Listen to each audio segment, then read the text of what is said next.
సమాజంలో 4 పనులు చేయకూడదని మనకు ధర్మం చెప్తుంది. స్త్రీ హత్య, శిశు హత్య, బ్రాహ్మణ హత్య, గోహత్య. గోవులను చంపకూడదు, బ్రాహ్మణులను చంపకూడదు, స్త్రీలను చంపకూడదు, శిశువులను చంపకూడదు. శిశువులను ఇప్పుడు ఏంది, సైన్స్ అండ్ టెక్నాలజీ పెరిగింది కాబట్టి పుట్టబోయే బిడ్డ ఆడబిడ్డ మగబిడ్డ అని తెలుసుకొని ఆడపిల్ల అయితే ఏం చేస్తుంటారు, గర్భం తీసేపించుకుంటున్నారు.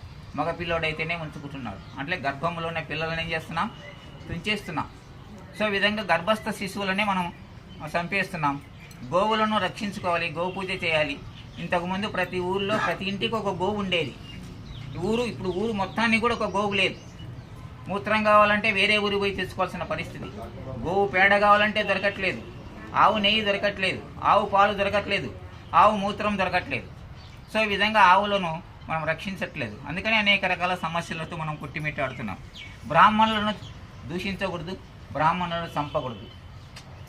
బ్రాహ్మణులు అనేటువంటి వాళ్ళు భూసురులు. భూ అంటే భూమి, సురులు అంటే దేవతలు. భూమి మీద దేవతలు ఎవరంటే బ్రాహ్మణులు.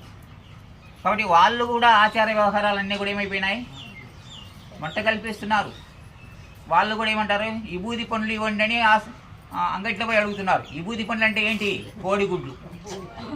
పేరుకు మాత్రం విభూది పండ్లు, తెచ్చుకునేది మాత్రము కోడిగుడ్లు. ఏంది నాయన అంటే, పిల్లోనికి నరాల వీక్నెస్ ఉంది, డాక్టర్ చెప్పింది కాబట్టి గుడ్డు తినిపోయమన్నాడు, గుడ్డు తినిపిస్తాను. కాబట్టి గుడ్డేసి ఆమ్లెట్ వేసి పెట్టడము, గుడ్లు వేసి దోశలు పెట్టడము, ఇట్లా పిల్లప్పటి నుంచే పిల్లలకు నేర్పిస్తున్నారు. సో ఇదంతా కూడా కలుషితమైపోయింది వాతావరణం. కాబట్టి ఆనాడు చెప్పినటువంటి ఆ శంకరాచార్యుల యొక్క గొప్పతనాన్ని మనం ఎప్పటికీ మర్చిపోకూడదు అనేటువంటిది తెలియజేస్తూ ఆయన ఏం చెప్పంటే